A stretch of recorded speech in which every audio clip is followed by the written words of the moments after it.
All right. All right. Okay. Hello, everybody. Listen, I don't know why I do that every single time I go live.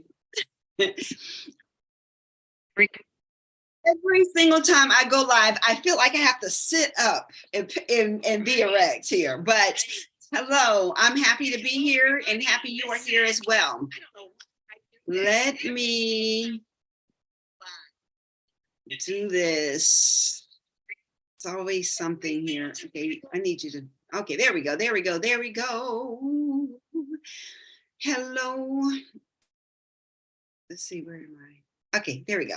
Yes, so I'm happy to be here and I'm glad that you are out there in YouTube, in the YouTube streets, and I want you to come into the room.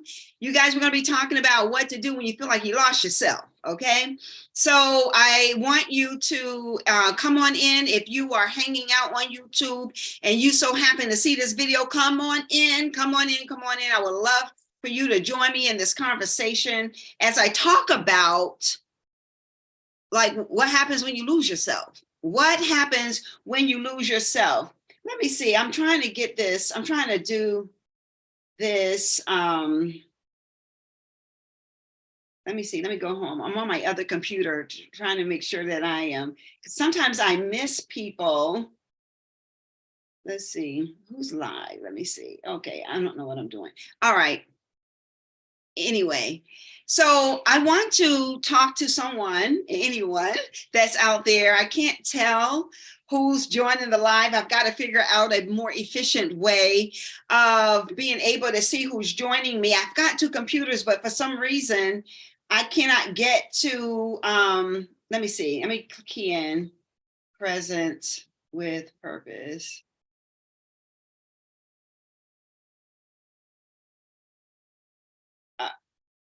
Oh, okay. I see.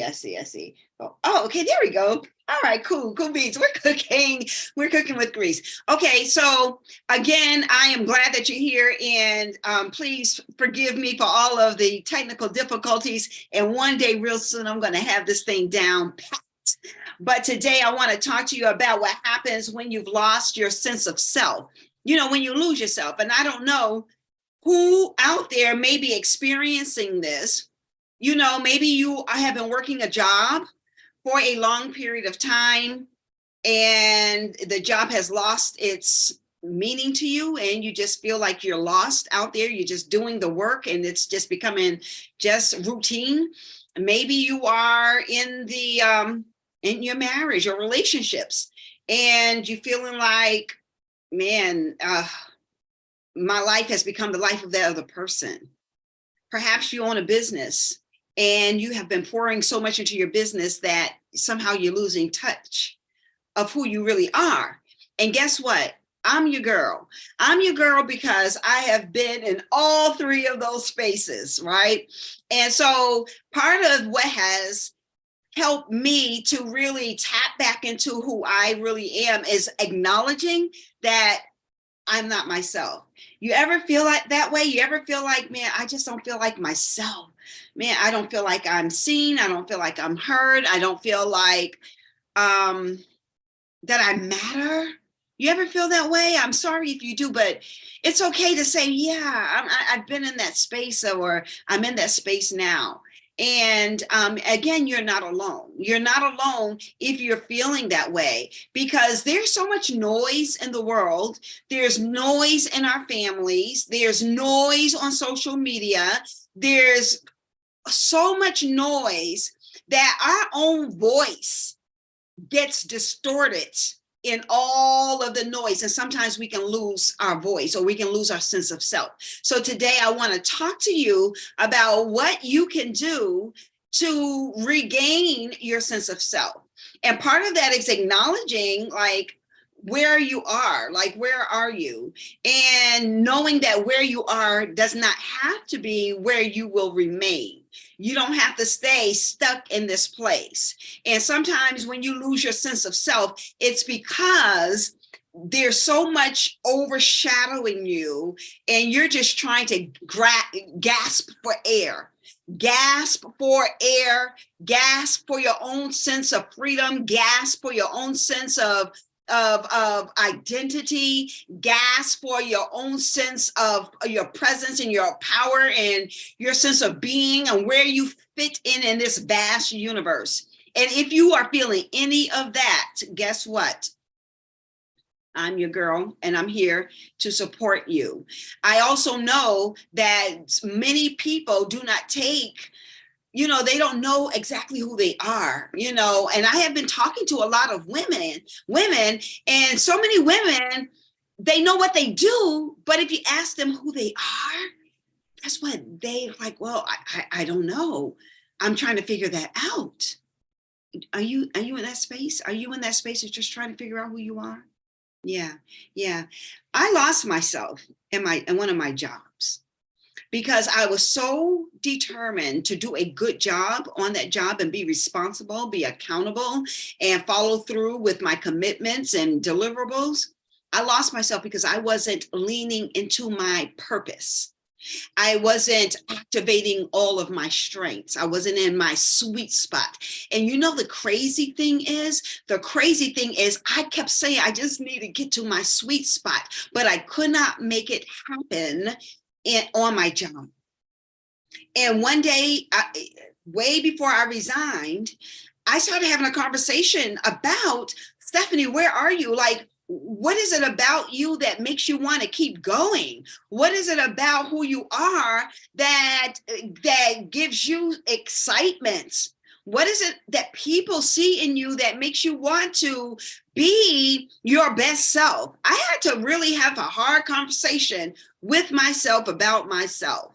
And it all comes down to this. So women, listen, and men too, but I want to specifically talk to women who are trying to find herself. You're trying to find yourself. The first thing I want you to know is that where you are does not have to be where you must remain. That's number one. Number two, because you are watching this video and you are listening to it, that means that something inside of you is beginning to awaken.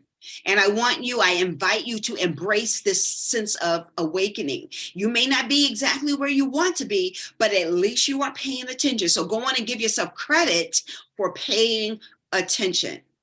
Give yourself credit for paying attention. One of the biggest things that I had to do, and I want to offer this to you, is I had to get clear about who I was, right? And that's the good, the bad, and the ugly. The good, the bad, and the ugly. I had to get clear about that. And without judgment, because we can be hard on ourselves. And without judgment also looks like, I should have, I wish I had. Don't do that. That's not what I'm saying. What I'm saying is that you have to be able to say, some of my decisions and choices were not always the best, but they've gotten me here. Because the reason why you are here is because of all the things that transpired before this moment. It's a composite of the many moments before this moment, right? So give yourself credit for saying, you know what, all of those moments, the good, the bad, and the ugly, have led me to this place, and now I'm ready to pay attention to me. All right, yeah, go on and applaud yourself. Go on and applaud yourself because you deserve it. You deserve to be celebrated for being aware enough to say, you know what, didn't make all the right choices. I'm not going to punish myself or judge myself, but I'm here, and I'm here to change things. Once you can accept that without judgment, that is the first step to be able to have self-acceptance. Self-acceptance also means that there are a lot of other qualities that you have that you may have forgotten about, that you may have yet to discover, or that you may have hidden. That you may have hidden. So one of the things that I want you to do, even on this brief call and this brief live, is to embrace and identify what your strengths are. Like, this may sound simple, but I literally want you to sit down and write down at least 3 strengths that you have, and they cannot be attached to what you do. Okay, that's the caveat. The caveat is that your 3 strengths cannot be attached to what you do. They must be attached to who you are. Okay? Can you do that? Can you write down 3 strengths that are attached to who you are? You can write more, but at least write 3. Okay. At least write 3. All right. So that's number 1. The second thing that I want to invite you to do is what are some of your knowns? Like, you know that this is just who you are, and people know you for this. You know yourself for this, and it's good. It's good. It's positive.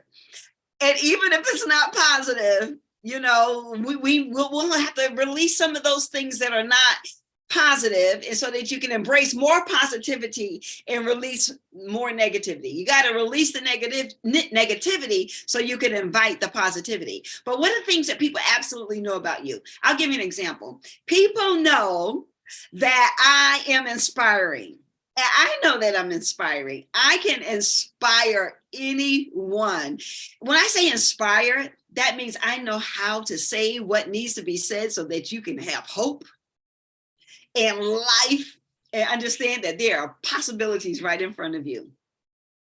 Yeah, I know that about me, and people know that about me.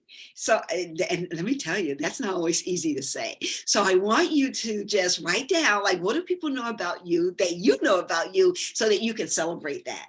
Yes, so that you can celebrate that. Because you know what? When you have lost your sense of self, it also means that you have forgotten, like, who you are and all the good things that come with that. You know, we can talk about the negativities. We can talk about the growth edges. We can talk about the things that are wrong, you know, but I don't want to talk about that. I want you to focus on what's good about you, what's right about you, and embrace that, love on yourself, and know that it is all good. The other thing that I want to lift up is, this goes right hand in hand with self-compassion. Remember, I was saying how sometimes we can be hard on ourselves and critique ourselves and pass judgment. I'm inviting you to offer yourself self-compassion. When you see someone hurting, do you offer critique or compassion? So here's what I'm asking you to do. Offer yourself some compassion. I'm not saying baby yourself. I'm not saying look over what needs to be addressed. I'm saying don't be so hard on yourself. That's really what I'm saying. Don't be so hard on yourself. So number 1, identify your strengths. That's number 1. Write down 3 strengths that are not attached to what you do, but to who you are. Number 2, what is something that's known about you, that people know about you, but you also know about yourself, that you can celebrate. And number 3, offer yourself compassion. Offer yourself some compassion. Okay, listen. So I have created this group. It's on Facebook, right? It's a Facebook group. And it's called Radiant Women Rising. And it is a safe space and community for women who are on a journey back to self. If this is you, all right, and you want to be a part of this community, make sure you leave a comment in the comment section of this video. Okay, if you are watching this video on a social media platform such as Instagram or Facebook, you can direct message me. Okay, so I can send you an invitation. So we're looking for women who are on a journey back to self, and it's a safe space. Okay, so I wanted to make sure I offer that to you, so that if there's something that you want to be a part of, then I want to welcome you into that group. But in the meantime, you take these actions that I share with you today and go on and be the great person that you are. And until next time, take care.